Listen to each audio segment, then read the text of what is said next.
So, the recommended personal distance in times of corona is 1.5 meters. But what about those happy times without the virus?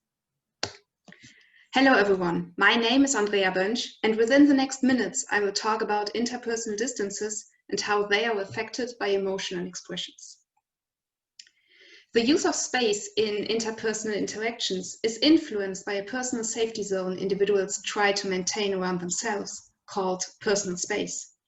On invading an individual's safety, or sometimes called comfort zone, however, physiological arousal and discomfort evoke, which can trigger avoidant or aggressive reactions of the individual. Thus, this invasion should be avoided.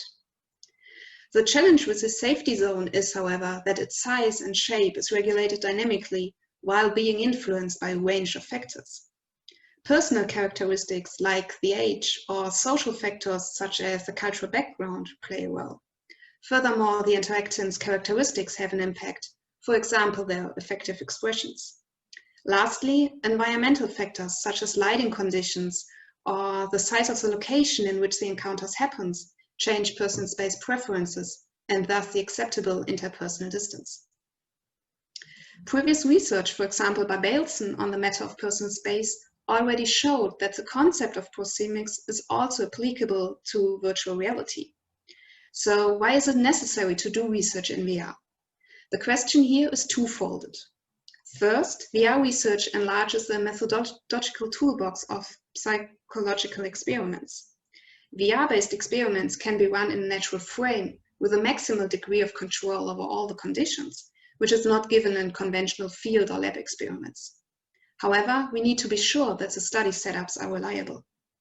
Second, during VR-based interactions with computer-controlled virtual agents who have a human-like appearance, we typically rate our interaction experience according to human criteria.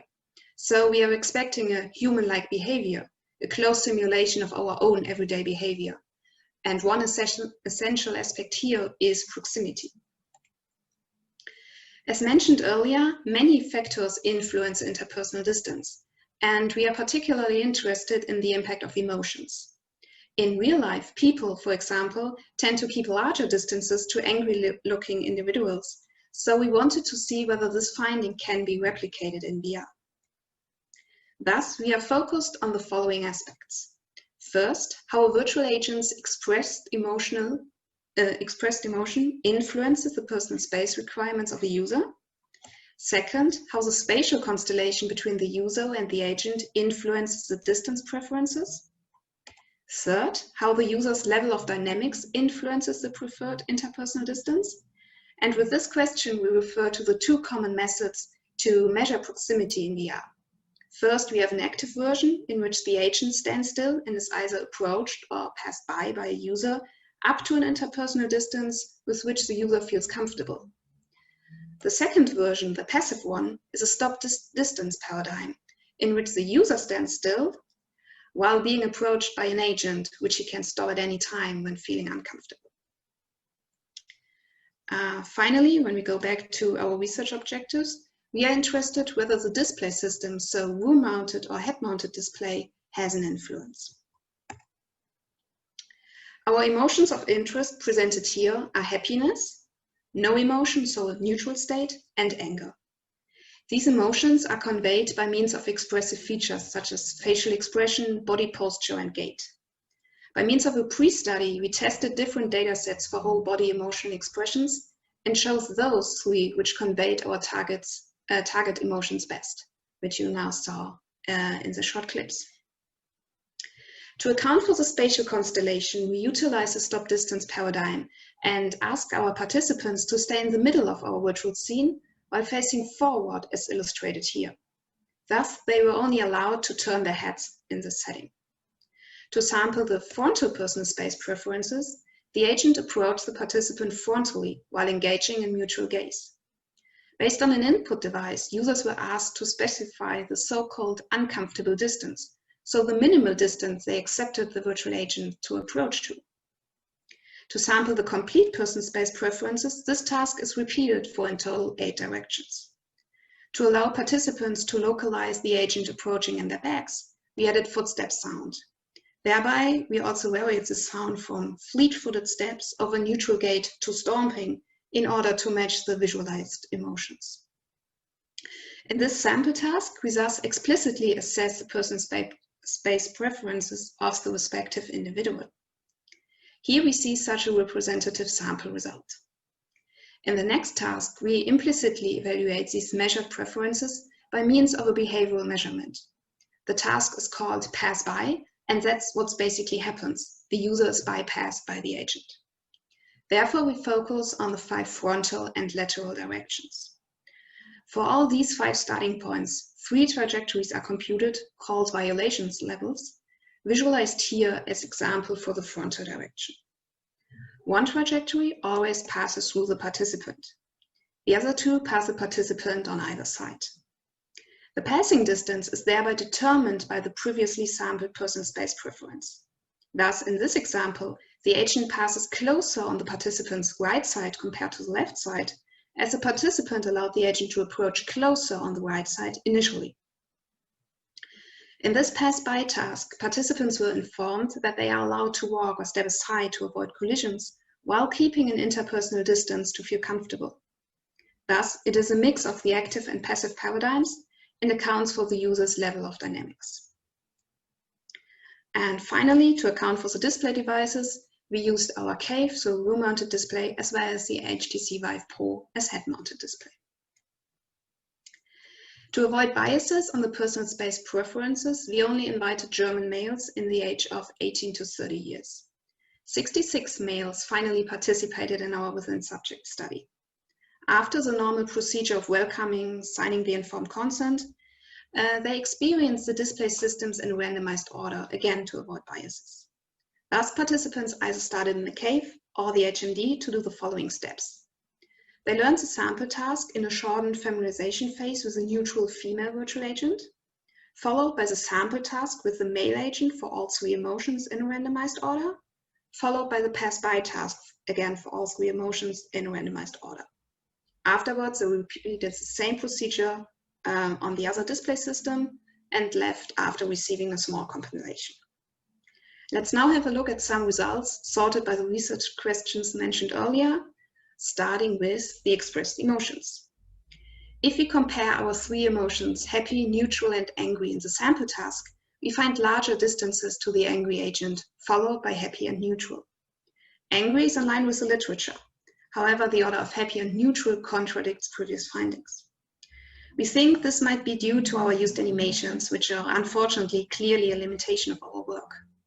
Neutral used only rather space-saving animations, while the happy agent had quite excessive, far-sweeping arm movements. This might have resulted in the preference of a larger safety clearance in case of the happy emotion. Good to see, however, is that the agent is kept in the social zone in all 3 conditions.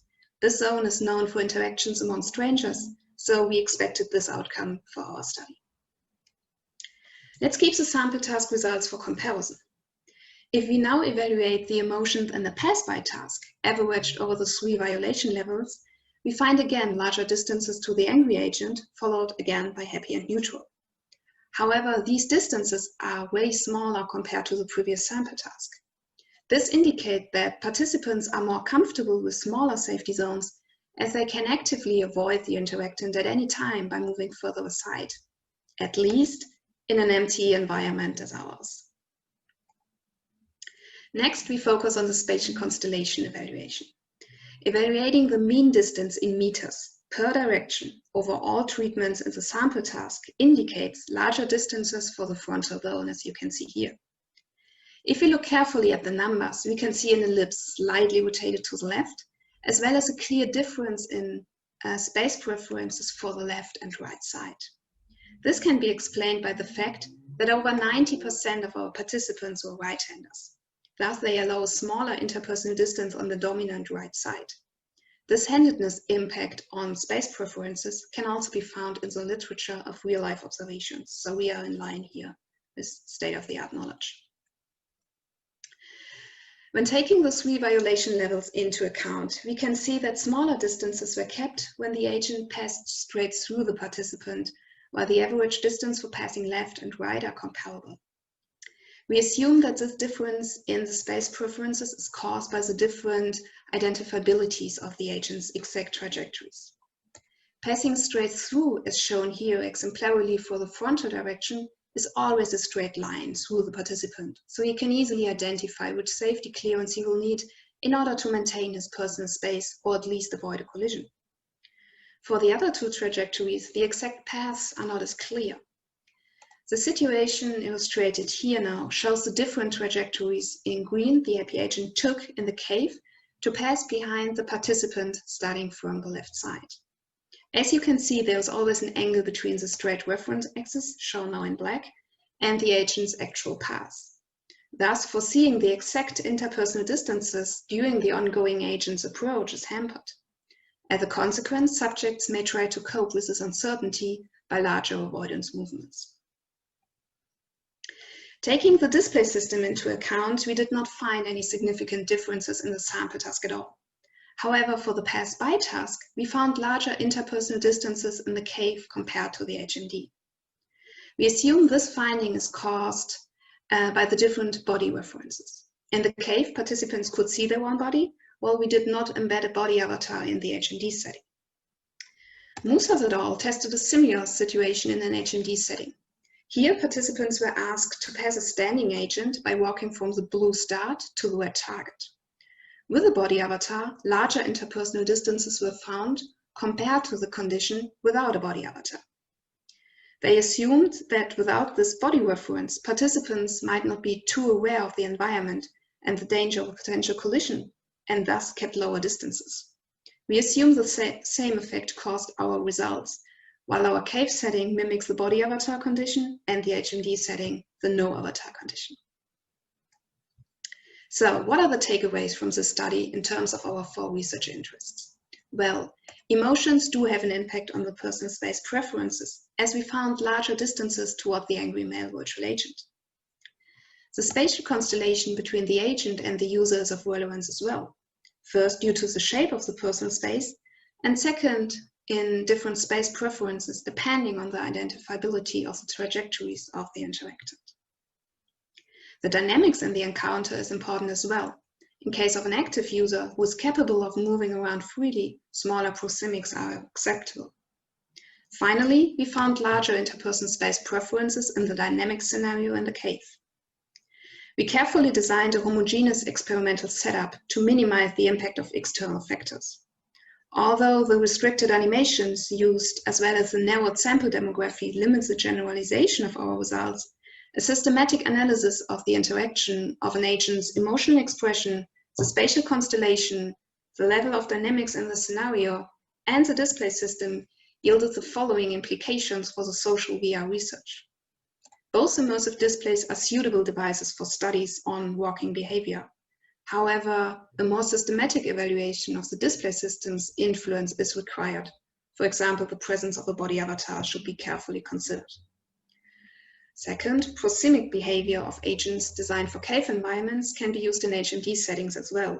Using an HMD application in a cave, however, requires updating the interpersonal distance regulations, at least if users are able to actively move around.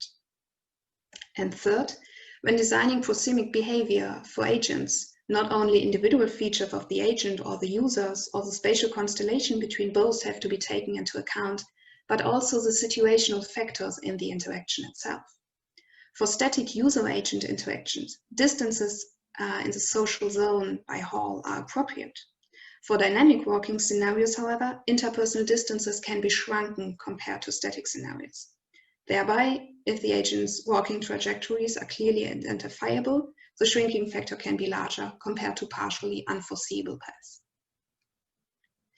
Besides the already mentioned required improvement of the animation data and a systematic evaluation of the display system's impact, another step in future work is allowing more diversity to gain more generalizable insights. Therefore, participants as well as the virtual agents should vary in gender, age, cultural background, and other personal characteristics. This brings me to the end. Thank you very much for your interest in our work, and I'm happy to answer some questions.